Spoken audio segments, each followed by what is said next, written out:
साथियों नमस्कार। आप लोगों का बहुत-बहुत स्वागत है मेरे यूट्यूब चैनल मुतकिल बायोलॉजी में।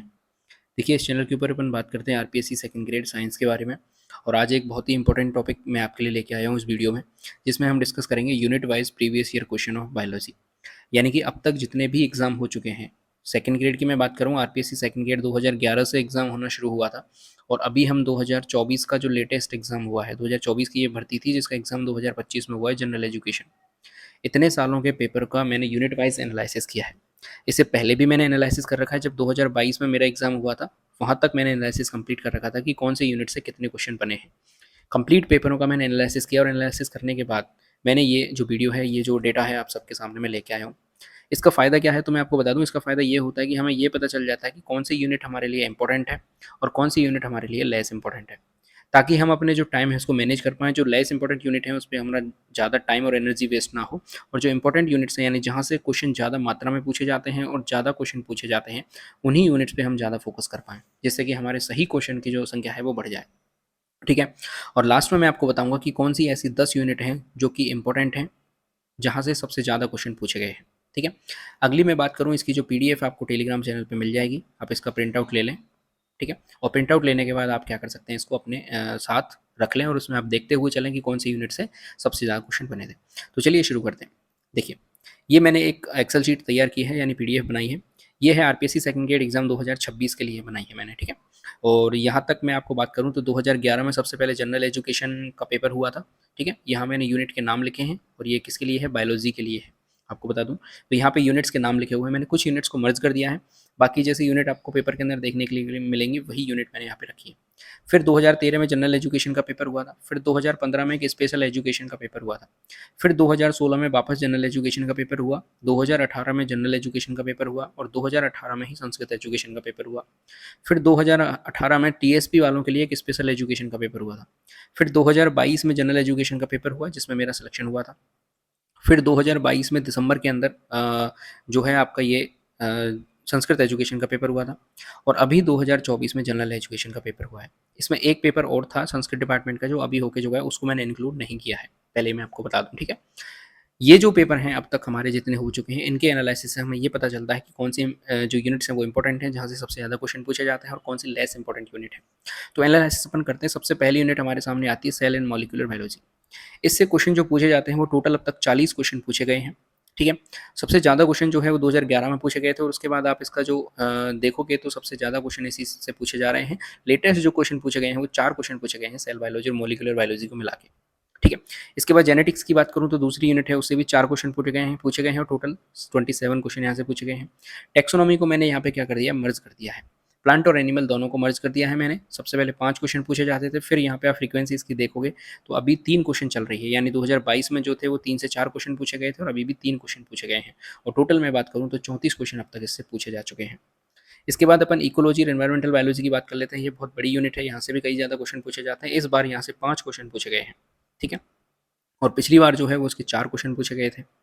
आगे मैं बात करूँ बायोटेक्नोलॉजी की बात करूँ तो यहाँ से 2 से 3 क्वेश्चन हर बार पूछे जाते हैं। इस बार भी 3 क्वेश्चन पूछे गए थे और टोटल 29 जो क्वेश्चन है वो पूछे जाते हैं। इसी तरीके से आप देखोगे तो माइक्रोबायोलॉजी वाली यूनिट है, ये जो है अब तक 18 क्वेश्चन पूछे गए हैं और इससे 1-2 क्वेश्चन की फ्रीक्वेंसी ही यहाँ से हमें देखने को मिल रही है। ये जो पहले जो ज़्यादा क्वेश्चन पूछे जाते थे तब क्या सिलेबस अलग था। जो यूनिट्स हैं वो बहुत कम थी, यानी जो सिलेबस था वो लिमिटेड था, इसलिए इन यूनिट से जो बड़ी-बड़ी यूनिट्स होती हैं उनसे ज़्यादा मात्रा में क्वेश्चन पूछे गए। लेकिन जैसे ही सिलेबस में चीज़ें ऐड होने लगी, तो जो बड़ी यूनिट्स हैं उनसे क्वेश्चन कम होने लगे और जो छोटी-छोटी यूनिट्स थी उनसे भी क्वेश्चन क्या होने लगे, कम होने लगे। तो यहाँ पे देखेंगे आप फ्रीक्वेंसी कितनी होगी, 1 से 2 क्वेश्चन की रह गई है। पहले 2 पूछे गए थे और अब की बार 1 क्वेश्चन पूछा गया है। इसके बाद मैं बात करूँ तो प्लांट मॉर्फोलॉजी और एनाटॉमी को मैंने मर्ज कर दिया है। यहाँ से आप देखोगे तो 3-4 या फिर 2-3-4 क्वेश्चन पूछे जाते हैं। पहले 4 पूछे गए थे मेरे वाले टाइम पे, फिर 3 क्वेश्चन पूछे गए और अब अभी कितने क्वेश्चन पूछे गए हैं, 2 क्वेश्चन पूछे गए हैं। वाटर रिलेशन की हम यहाँ पे बात करें तो ये हमें यूनिट काफ़ी बड़ी लगती है, लेकिन यहाँ से क्वेश्चन कितना पूछा जा रहा है आप देख लीजिए। एक एक क्वेश्चन यहाँ से पूछा जाता है, ज़्यादा क्वेश्चन नहीं पूछे जाते, लेकिन यूनिट कितनी बड़ी है आप देखेंगे तो आपको पता चलेगा। फोटोसिंथेसिस और रेस्पिरेशन जो है इंपॉर्टेंट यूनिट है, यहाँ से 3-3 क्वेश्चन हर बार पूछे जा रहे हैं। पिछले एग्जाम का पैटर्न देखोगे तो आपको पता चलेगा अब तक टोटल 35 क्वेश्चन यहाँ से पूछे जा चुके हैं। उससे पहले 4-4 क्वेश्चन पूछे जाते थे। ऐसे ही बात करें अपन एंजाइम वाली, एक छोटी सी यूनिट है, यहाँ से ज़्यादा कुछ नहीं पूछा जाता, एक एक 2-2 क्वेश्चन पूछे जाते हैं। ठीक है? अभी कितना है, 1 क्वेश्चन पूछा गया है। एंजाइम की जो सक्रियण ऊर्जा वाला प्रश्न था आपको याद होगा, जिसमें कथन पूछे थे, दो कौन सा सत्य है कौन सा सत्य, वो एक ही क्वेश्चन पूछा गया। तो यहाँ से कितने क्वेश्चन पूछे जाते हैं, 10 क्वेश्चन पूछे जाते हैं। इसके बाद बात करूँ तो प्लांट न्यूट्रिशन और plant growth and development unit को मैंने मर्ज कर दिया। यहाँ से देखिए आप 4-4 क्वेश्चन पूछे जा रहे हैं पिछले 3 साल से। तीनों पेपर में 4-4 क्वेश्चन पूछे गए, तो ये भी इंपॉर्टेंट यूनिट हो जाती है। ऐसे ही हम बात करें एनिमल डेवलपमेंट बायोलॉजी वाले यूनिट की, तो आप देखेंगे पिछले पैटर्न में 3-3 क्वेश्चन पूछे गए हैं, यानी कि टोटल 23 क्वेश्चन पूछे गए हैं। फिर आप इवोल्यूशन वाली यूनिट का पैटर्न देखोगे तो यहाँ से ज़्यादा क्वेश्चन नहीं पूछे जाते, 1-2 क्वेश्चन का पैटर्न रहा है और टोटल 16 क्वेश्चन यहाँ से पूछे गए हैं। अगली जो सबसे बड़ी और सबसे ज़्यादा प्रश्न जिस यूनिट से बनते हैं, बहुत ही ज़्यादा इंपॉर्टेंट यूनिट है, यहाँ से सबसे ज़्यादा प्रश्न बनते हैं। इस बार आप देखोगे तो 4 प्रश्न यहाँ से बने हैं। संस्कृत एजुकेशन में 3 प्रश्न बने थे और मेरे वाले टाइम पे 7 प्रश्न इस यूनिट से आए थे, और बीच में आप देखोगे तो 10 प्रश्न पूछे गए थे। यहाँ मैंने क्या किया, ह्यूमन हेल्थ को भी इसमें क्या कर दिया, इंक्लूड कर दिया है। ठीक है, तो ये हमारे लिए सबसे इंपॉर्टेंट यूनिट हो जाती है, यानी कि आप यदि करना चाहें तो इसको सबसे पहले कर सकते हैं। टोटल अब तक इससे 65 क्वेश्चन पूछे जा चुके हैं। दूसरी हम बात करें रिप्रेजेंटेटिव एनिमल जो हैं, वहाँ से पहले ज़्यादा क्वेश्चन पूछे जाते थे क्योंकि सिलेबस छोटा था। फिर बाद में हम देखें तो एक-एक क्वेश्चन यहाँ से पूछा जाने लगा, अभी 2 क्वेश्चन पूछे गए हैं। ठीक है, आगे देखना टैक्सोनॉमी ऑफ एंजियोस्पर्म की हम यहाँ पे बात करें, यानी कि जो फैमिलीज़ वाला प्रश्न है, या फिर मैं बात करूँ फैमिलीज़ वाली जो यूनिट है, जहाँ पे एंजियोस्पर्म की टैक्सोनॉमी अपन देखते हैं, उससे ज़्यादा नहीं, 1-2 क्वेश्चन पूछे जाते हैं। केवल इस बार 3 क्वेश्चन पूछे गए हैं, यानी कि 2 से 3 क्वेश्चन की फ्रीक्वेंसी हम मान के चल सकते हैं। ऐसे ही बात करूँ क्रिप्टोगेम्स और सीड प्लांट वाली यूनिट को मैंने मर्ज कर दिया। यहाँ से आप देखोगे तो 2-2, 3-3 क्वेश्चन यहाँ से पूछे जा रहे हैं हर बार। उससे पहले 6 क्वेश्चन पूछे गए थे।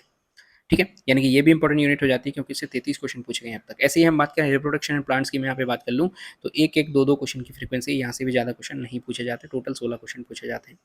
अब अगली यूनिट आती है हमारे सामने इकोनॉमिक जूलॉजी। तो यहाँ से देखना ये 0-0 है, इसका मतलब यहाँ से ये यूनिट जुड़ी हुई नहीं थी। जब 2022 का एग्जाम आया तब ये यूनिट क्या है, जोड़ी गई थी यहाँ पे, और यहाँ से 2-1-2-1-2 प्रश्न ही बने हैं, टोटल 5 प्रश्न यहाँ से बने हैं। ठीक है, अब आप देखोगे तो हर साल जैसे शुरुआत में 50 प्रश्न थे, फिर 49 प्रश्न बायो में पूछे गए, फिर एक फ्रीक्वेंसी आएगी 44-44 प्रश्न बायो में पूछे जाते थे, फिर एक साल 43 पूछे गए, फिर वापस 50-50 की फ्रीक्वेंसी रख दी उन्होंने। ठीक है, तो इस तरीके से मैंने ये पीडीएफ तैयार की है, आपके लिए बहुत हेल्पफुल रहेगी, मैं ऐसी आशा करता हूँ। ठीक है, अब मैं बात करता हूँ उन इंपॉर्टेंट यूनिट्स के बारे में जो कि आपको पढ़नी ही चाहिए, और इन इंपॉर्टेंट यूनिट्स में मैं ये भी आपको बताऊंगा कि कौन सी यूनिट से कितने क्वेश्चन बने हैं। तो सबसे पहली जो ह्यूमन एनाटॉमी एंड फिजियोलॉजी और ह्यूमन हेल्थ वाली यूनिट है, उससे अब तक 65 क्वेश्चन बन चुके हैं। कितने क्वेश्चन बन चुके हैं, टोटल 65 क्वेश्चन बन चुके हैं। मैं यहाँ पे लिख भी देता हूँ टोटल क्वेश्चन कितने बने हैं, 65 क्वेश्चन बने हैं।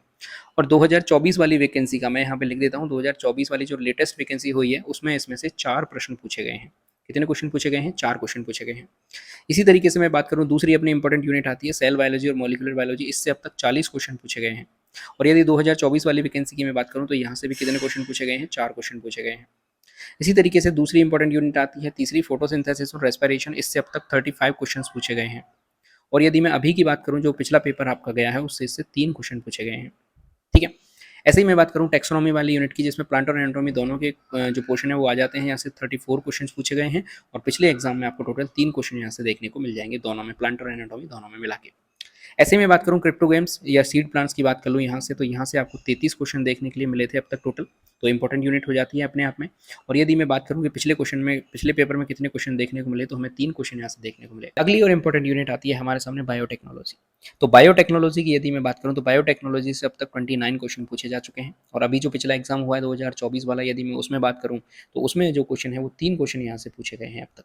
ठीक है, ऐसे ही अगली इंपॉर्टेंट यूनिट आती है जेनेटिक्स। जेनेटिक्स की यदि मैं बात करूँ तो यहाँ से 27 क्वेश्चन पूछे जा चुके हैं, और इसी तरीके से यदि मैं पिछले एग्जाम की बात करूँ 2024 की, तो यहाँ से 4 क्वेश्चन पूछे गए हैं जेनेटिक्स के अंदर, आप देखेंगे अपने एग्जाम में। ठीक है, जिसमें से 2 जो क्वेश्चन थे वो जेनेटिकल डिसऑर्डर से पूछे गए थे, एक आपको जो अनुवाद दिया गया था वहाँ से पूछा गया था, सीधे सीधे प्रश्न पूछे गए। ठीक है, प्लांट ग्रोथ एंड डेवलपमेंट की मैं यहाँ पे बात कर रहा हूँ, इससे टोटल अब तक 26 क्वेश्चन पूछे जा चुके हैं, और यदि 2024 वाले एग्जाम की मैं यहाँ पे बात कर लूँ तो यहाँ से 4 क्वेश्चन पूछे गए हैं। कितनी इंपॉर्टेंट यूनिट हो जाती है, इसमें न्यूट्रिशन को भी मैंने क्या कर दिया, इंक्लूड कर दिया है।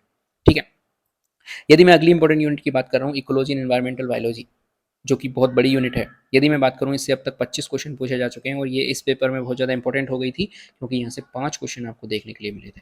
कितने क्वेश्चन देखने को मिले, 5 क्वेश्चन इस यूनिट से देखने के लिए मिले थे। यदि मैं बात करूँ एनिमल डेवलपमेंट बायोलॉजी की, एनिमल डेवलपमेंट बायोलॉजी जो है उसे 23 क्वेश्चन अब तक पूछे जा चुके हैं, और 23 क्वेश्चन पूछे जा चुके हैं, तो मैं बात करूँ इसमें अभी जो 2024 में आपका एग्जाम हुआ उससे 3 क्वेश्चन यहाँ पे पूछे गए थे। इसी तरीके से यदि मैं 2024 वाले एग्जाम के क्वेश्चंस को यदि मैं टोटल करूं एक बार के लिए, बाकी सारी चीज़ें आप छोड़ दीजिए, केवल इन 10 यूनिट को अगर मैं क्वेश्चंस देखूं और इनका टोटल करने बैठूं, तो आप टोटल करिएगा एक बार, 4 और 4 8, 3 11 और 3 14 और 3 17 और 3 20, 20 और 4 24 और 4 28, 28 और 5 33 और 3 36। देखें आप, यानी कि 36 क्वेश्चंस तो हमें केवल इन 10 यूनिट से देखने के लिए मिल गए, और आप देखेंगे तो आपकी शायद 19 से 20 यूनिट है। अगर मैंने कुछ यूनिट्स को इसमें मर्ज भी कर दिया होगा तो भी आप देखेंगे कि आपके नेट फ़ायदे में ही रहेंगे। यानी कि इन यूनिट्स को आप कर लेते हैं जिनसे सबसे ज़्यादा क्वेश्चन पूछे जा रहे हैं और आगे भी पूछे जाएंगे, तो आप देखें कितना आप बेनिफिट में रहेंगे। यानी ये यूनिट्स आपको करनी ही चाहिए मेरे हिसाब से। अब मैं बताता हूँ कि इन यूनिट्स का या फिर ये जो ऑब्जर्वेशन करी है या जो हमने डेटा एनालिसिस किया है इसका क्या बेनिफिट आपके लिए रहने वाला है, आप इसको किस तरीके से यूज़ करेंगे। तो देखना, दो तरीके के स्टूडेंट्स की मैं बात कर रहा हूँ। यदि फ्रेशर हैं आप और आपको ये एनालिसिस मिला है, ये एनालिसिस मैंने किया है और ये आपको अच्छा लगा है एनालिसिस, तो आपको करना क्या है, इसको यूज़ कैसे करना है वो मैं आपको बता देता हूँ, ठीक है। इसको यूज़ आपको इस तरीके से करना है कि यदि आपने अपनी पढ़ाई शुरू करी है, फर्स्ट यूनिट से स्टार्ट कर रहे हो, सेल बायोलॉजी वाली यूनिट से आपने स्टार्ट कर लिया, ठीक है, तो कोई प्रॉब्लम नहीं है, आप उस हिसाब से उसको स्टार्ट कर लीजिए। लेकिन जब आप एक बार पढ़ने के बाद रिवीजन करो तो आप इस चीज़ को ज़रूर ध्यान में रखें कि कौन सी यूनिट है जिस पे मुझे ध्यान देना है और कौन सी यूनिट है जिस पे मुझे कम ध्यान देना है। यानी कि जैसे फॉर एग्जांपल मैं आपके लिए बताऊं, इन 10 यूनिट में कौन सी यूनिट शामिल नहीं है। जैसे मैं बात कर लूँ कि इसकी इवोल्यूशन की, मैं यहाँ पे बात कर लेता हूँ फॉर एग्जांपल, ठीक है। इवोल्यूशन वाली यूनिट में मैं देख रहा हूँ 3-3 क्वेश्चन पहले पूछे जाते थे, लेकिन इस बार 1 से 2 क्वेश्चन पूछे जा रहे हैं। और दूसरी यूनिट वहीं मेरे सामने कौन सी है, एनिमल डेवलपमेंट बायोलॉजी है। तो अब यदि मैं इनमें टाइम और एनर्जी की बात करूं, दोनों में यदि मैं कंपेयर करूं, तो मुझे टाइम किस पे देना चाहिए, एनिमल डेवलपमेंट बायोलॉजी वाली यूनिट पे ज़्यादा देना चाहिए बजाय किसके, एवोल्यूशन के। ये चीज़ आपकी समझ में आ रही है कुछ इस तरीके से। दूसरी मैं बात कर रहा हूँ ऐसे जो लास्ट अटेम्प्ट दे चुके थे उनको अब इसको किस तरीके से यूज़ करना है, उनके लिए तो ये वीडियो बहुत ज़्यादा हेल्पफुल रहने वाली है। उनको क्या करना है, इन 10 यूनिट्स को पहले रिवीजन करना है अब। यानी कि पहले इन 10 यूनिट को कंठस्थ कर लेना है अब उनको, क्योंकि जब ये जो मैंने डाटा एनालिसिस किया है इससे आपको ये पता चल गया होगा कि कौन सी 10 यूनिट ऐसी हैं जो सबसे ज़्यादा इंपॉर्टेंट है। तो पहले आपको क्या करना है, इन 10 यूनिट को बिल्कुल कंठस्थ कर लेना है, इनको आपको 0 से 100 पर लेके जाना है, उसके बाद दूसरी यूनिट्स को आपको उठाना चाहिए मेरे हिसाब से। बाकी आप जो कर रहे हो वो भी सही है, गलत वो भी नहीं है, लेकिन मेरी एक छोटी सी सलाह है, अगर आप मानते हो तो बहुत अच्छी बात है, नहीं मानते हो तो कोई प्रॉब्लम भी नहीं है, ठीक है। तो मैं यही कहना चाहूँगा कि आप इन 10 यूनिट्स को पहले कर लें, उसके बाद आप बाकी की जो बची यूनिट्स हैं उनको आप पढ़ सकते हो, ठीक है। तो आशा करता हूँ आज की वीडियो आपको पसंद आई होगी। यदि वीडियो पसंद आई तो लाइक जरूर कर दें, कोई कमेंट कर दें यदि आपका कोई क्वेश्चन है। इसके अलावा आप टेलीग्राम पे मुझसे जुड़ सकते हैं। इसकी जो पीडीएफ है वो मैं आपको बता दूं, टेलीग्राम चैनल पे आपको मिल जाएगी और टेलीग्राम चैनल की लिंक आपको नीचे डिस्क्रिप्शन के अंदर देखने के लिए मिल जाएगी। वहाँ जाके आप उसको ज्वाइन कर लें और ज्वाइन करने के बाद आपको टेलीग्राम पे ये जो पीडीएफ है वो मिल जाएगी और इस पीडीएफ को आप प्रिंट जरूर करा लें। क्या कर लें, आप प्रिंट जरूर करा लें, जिससे आपको पता रहे कि कौन सी यूनिट से सबसे ज़्यादा क्वेश्चन बन रहे हैं, ठीक है। तो चलिए वीडियो को एंड कर लेते हैं और ऐसे ही आगे वीडियोस अपन कंटिन्यू करेंगे। जो मैंने आपको बताया था कि जो अपन ग्रेजुएशन वाला कोर्स है वो बहुत जल्दी शुरू करने वाले हैं, मैं उसी पे वर्क कर रहा हूँ, लेकिन बीच में कुछ इंपॉर्टेंट चीज़ें मुझे याद आ जाती हैं तो मैं इन पे जल्दी से काम करना शुरू कर देता हूँ। जैसे आज मेरे दिमाग में ये चीज़ आई कि यार एक बार अपन एनालिसिस कर लेते हैं पेपर में कौन सी यूनिट से किस तरह के क्वेश्चन आए थे, तो मैंने ये क्विक वीडियो एक बना दी छोटी सी आपके लिए, ठीक है। चलिए वीडियो को खत्म कर लेते हैं। वीडियो को सब्सक्राइब, चैनल को आप सब्सक्राइब जरूर कर दें। इसके अलावा देश से प्यार करिए, माता पिता से प्यार करिए, अपना ध्यान रखिए, अपनों का ध्यान रखिए। जय हिंद।